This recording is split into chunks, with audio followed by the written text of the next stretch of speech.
तो मुदस्सिर भाई, हमारा पार्ट 2 है। पार्ट 2 के अंदर हम ये डिस्कस करना चाहेंगे कि एक स्टूडेंट है, मैं आपको थोड़ा सा अपने सवाल का कंटेक्स्ट देना चाहूँगा।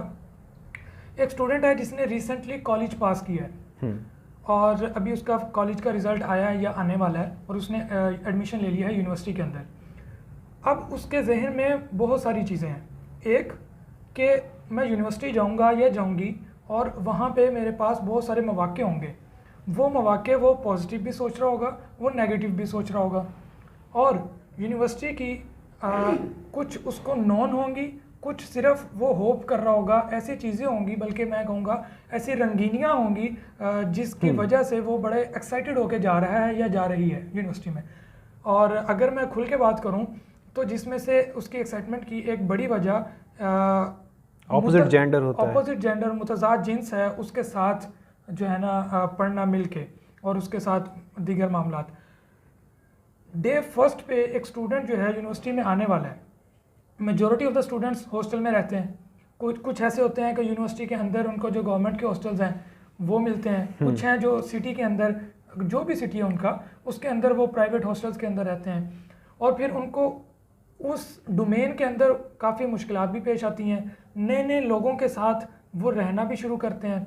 और इसके अलावा बहुत सारे स्टूडेंट्स ऐसे होते हैं, मैं कहूँगा तकरीबन 98-99% स्टूडेंट्स ऐसे होते हैं जो पहली दफ़ा घर से निकल के और पहली दफ़ा पहली रात बाहर गुजारते हैं अपने 12 जो साला उनका तालीमी करियर है उसमें। अब ऐसे स्टूडेंट के लिए आप क्या राय देंगे कि वो शुरू वाले दिन वो कैसे गुजारे, और वो किस तरह वो शुरू वाले दिन गुजारे कि वो गुजारे हुए दिन उसको प्रोडक्टिव साबित हों अगले 4 सालों के लिए? हम अभी इसमें 2 तरह के स्टूडेंट्स आते हैं जो आपने बताया, जो शुरू पहले जो कभी घर से बाहर नहीं निकले होते। एक तो स्टूडेंट्स वैसे ही बुनियादी तौर पे ही जो होते हैं वो बहुत शाय होते हैं। मैंने देखा है कि मेरे साथ ऐसे स्टूडेंट्स भी थे 4 साल जिनके साथ मैंने पढ़ा, लेकिन मैंने 4 सालों में भी कभी उन्होंने मुझसे बात नहीं की, कभी मैंने उनसे बात नहीं की। सही, ठीक है। मैंने यानी कि उनकी ज़ुबान से कभी अपना नाम नहीं सुना और मेरी ज़ुबान ने कभी उनका नाम नहीं पुकारा। मतलब वो बहुत कंजर्व रहते हैं, वो अपने आप में रहते हैं, जो भी करते हैं वो स्टडी करते हैं, आते हैं जाते हैं। दूसरे स्टूडेंट वो होते हैं, यानी कि इन दोनों की परवरिश ऐसी हुई है कि कंजर्वेटिव माहौल में हुई है। कंजर्वेटिव अगर मुनासिब नहीं है तो आप इसे समझ लें कि ऐसे माहौल में हुई है जो एक महदूद सा माहौल है, ठीक है, और वो एक शायनेस से भरपूर माहौल है, उसमें उनकी परवरिश हुई है। अब एक अपॉर्चुनिटी की तलाश में आता है, वो कहता है कि नहीं, वो उस एक बच्चा उस माहौल से घबराया हुआ है कि मैं इस माहौल से निकलूं और बस बम फोड़ दूं जाके, कहीं तबाही फेर दूं। दूसरा बच्चा उसी माहौल में रहता है और वो उससे निकल ही नहीं पाता। वो माहौल उसके जहन में, उसके सब कॉन्शियस में ऐसा फिक्स हो जाता है कि वो चाह कर भी उससे नहीं निकल सकता, और ना ही वो उसमें कंफर्टेबल वो इतना हो जाता है कि वो उससे निकलना ही नहीं चाहता एक्चुअली। और दूसरा जो बच्चा होता है वो तंग हुआ होता है। अब जो तंग हुए होते हैं वो ज़्यादातर बॉयज़ होते हैं, और जो हमेशा शाय रहती हैं और एक लिमिटेड अपने आप को रखती हैं और दूसरों को भी एक गैप में रखती हैं, वो ज़्यादातर गर्ल्स होती हैं। और ज़्यादातर इन दोनों का ताल्लुक जो होता है वो ऐसे समझ लें कि रूरल एरिया से होता है। जो गर्ल्स होती हैं उनका बैकग्राउंड के हवाले से, जिस हवाले से वो अपना माइंड बना के आई होती हैं, मैंने ये देखा है, मेरी ऑब्जर्वेशन ये है, वो अच्छी स्टडी करती हैं। वो इधर उधर की चीज़ों में, चूँकि उन्होंने इंटरेस्टिंग लेना है तो उन्होंने टाइम भी नहीं ज़ाया करना, वो ना टाइम ज़ाया करती हैं, ना अपना टाइम जो है वो फजूल दोस्तों के साथ स्पेंड करती हैं, बल्कि वो उनका एक ही गोल होता है, पढ़ाई पढ़ाई पढ़ाई। वो सिर्फ पढ़ाई पढ़ाई पढ़ाई करके चली जाती हैं। ठीक है। और पढ़ाई उनकी, फिर उसमें भी एक डिफेक्ट आता है, उसको भी अभी डिस्कस कर लेते हैं, कि वो ऐसी पढ़ाई होती है कि आप 8th सेमेस्टर के बाद भी उनसे कहें कि आए जी मोहतरमा या मोहतरम, आप ज़रा वाइट बोर्ड पे या ब्लैक बोर्ड पे आके प्रेजेंटेशन दे दें। उन्हें आता सब कुछ होगा, वो गोल्ड मेडलिस्ट होंगी, लेकिन वो बोर्ड पे प्रेजेंटेशन देने के काबिल भी नहीं होती। ये मेरी अपनी ऑब्जर्वेशन है और मेरे एक्सपीरियंस भी है मेरा, वो इस काबिल भी नहीं होती। अब ये भी एक डेंजरस चीज़ है, यानी कि आप यूनिवर्सिटी में आए हैं, आपने इतना नॉलेज जो गेन किया है, आपने उसको करना क्या है, कब्र में लेके जाना है। आपके पास इतनी कम से कम स्किल आ जानी चाहिए यूनिवर्सिटी लाइफ के अंदर, जो आपने सीखा है वो आप ट्रांसफ़र कर सकें, वो आप दूसरों को बता सकें कि मैंने ये सीखा है। आपने भी तो किसी के बताने से सीखा है ना, तो आप किसी को बताएंगे तो वो भी सीख जाएगा। तो ये चीज़ एक है कि वो बहुत कंजर्वेटिव रहती हैं, वो बहुत अपनी शाइनेस में ही रहती हैं, वो इस वजह से अब्जॉर्ब करना तो वो सीख लेती हैं, लेकिन उसको ट्रांसफ़र कैसे करना है, उस इल्म को बांटना कैसे है, जो एक्चुअली इल्म की महराज है, उस पर वो कभी नहीं पहुंच पाती। जो दूसरे स्टूडेंट्स होते हैं, जो ख़ास तौर पे बॉयज़ होते हैं, जो उस मौके में होते हैं कि वो बस निकल पड़ें और तबाही मचा दें, वो ज़्यादातर क्या करते हैं कि उनके करियर जो होते हैं वो बाइफरकेट हो जाते हैं। सही। उनमें से दो तरह के लोग होते हैं, एक शार्प माइंडेड होते हैं और एक थोड़े से मेरे जैसे कुंद ज़हन होते हैं। अब जो शार्प माइंडेड होते हैं, अगर वो क्लास में ही फोकस के साथ बैठ जाएं, उन्होंने वहाँ पे सारा कुछ डाइजेस्ट कर लेना होता है, ठीक है, और वो एक रात भी पढ़ लें तो उन्होंने अब्जॉर्ब भी कर लेना है, उसको डाइजेस्ट भी कर लेना है, उसको परफॉर्म भी कर लेते हैं। वो उनको ये चीज़ें सूट करती हैं एक हद तक कह सकते हैं, और वो इसको एडजस्ट करके चलते हैं। साथ साथ उनका कैरियर दूसरे लोगों की निस्बत आउटस्पोकन होते हैं, एक्टिव होते हैं, वो कदरे बेहतर होता है। और जो मेरे जैसे बेचारे कुछ कुन जहन स्टूडेंट होते हैं, अब वो इधर उधर की एक्टिविटीज़ में, वो तबाही मचाने वाली एक्टिविटीज़ में खुलकर हिस्सा लेते हैं, जबकि दूसरी तरफ जो एक्चुअल गोल होता है उनका, वो 4 साल बाद जब वो गोल को हाथ लगाने पहुंचते हैं तो वो वहाँ पे नहीं होता। फिर वही बात शुरू में जो की थी कि उनके हाथ में एक वो कागज़ का टुकड़ा तो होता है, लेकिन उसी हाथ से ना वो अपने उस कॉलेज कागज़ के टुकड़े को जस्टिफाई करने के काबिल होते हैं, ना अपनी ज़ुबान से उसको जस्टिफाई करने के काबिल होते हैं। वो सिर्फ अपना जो है वो वक्त ज़ाया करते हैं हर चीज़ में। अब इसमें आपका सवाल का जवाब ये है कि हर चीज़ में एक मायाना रवि होनी चाहिए। आप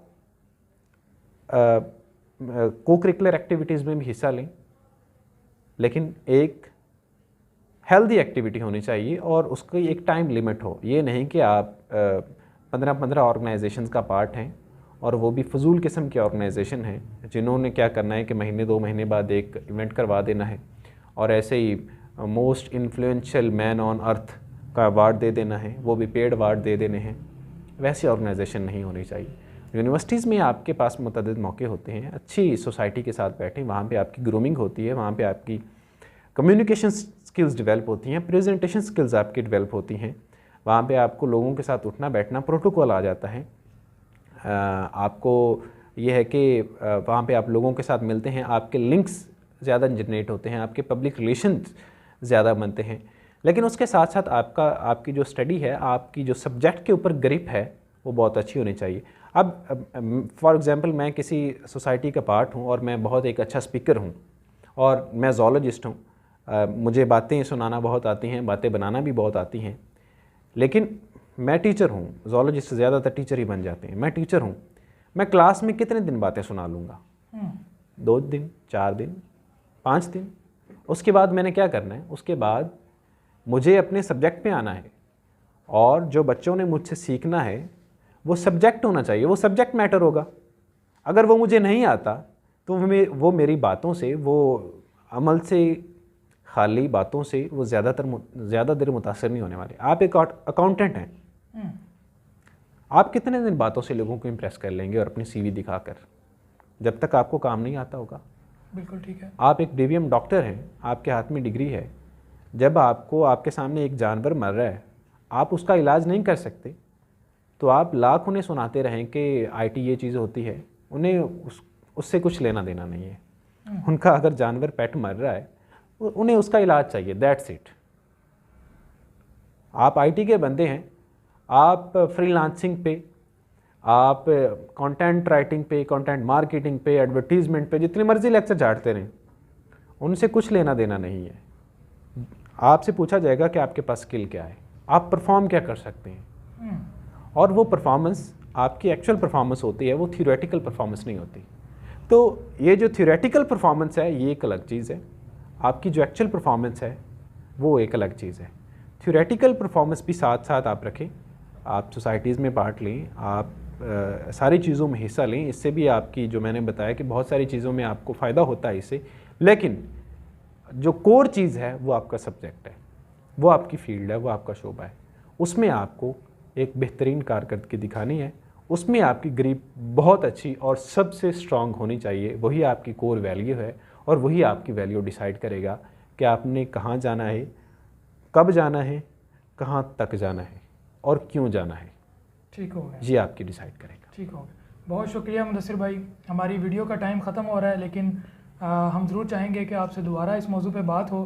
नाजरीन, ये आप पे डिपेंड करता है, अगर आपकी फ़ीडबैक इस तरह से आएगी और अगर आप चाहेंगे और आपकी डिमांड होगी कि हम इस पे मज़ीद बात करें, जो हमने अभी जो बात की वो बहुत जनरलाइज्ड बात थी, हम इस पे मज़ीद बात कर सकते हैं। बहुत सारे टॉपिक्स ऐसे हैं जिनको मज़ीद छेड़ा जा सकता है, जिनको मज़ीद कुरेदा जा सकता है। मिसाल के तौर पे how to find right people in university, ठीक है, how to find positive opportunities in the university, ठीक है।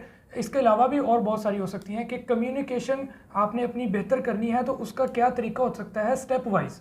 इसी तरह आप बहुत सारे और मामलात हैं जो कि डिस्कस कर सकते हैं हमारे साथ, लेकिन वो सारा कुछ डिपेंड करेगा कि अगर आपकी तरफ से हमें डिमांड आएगी, अगर आपकी तरफ से हमें एंगेजमेंट महसूस होगी तो हम मज़ीद और केस टू केस भी इस पे जो है ना चला जा सकता है। इसके अलावा एक बहुत ज़्यादा, बल्कि मैं कहूँगा सबसे ज़्यादा इम्पोर्टेंट चीज़ वो है स्टूडेंट्स के हुकूक।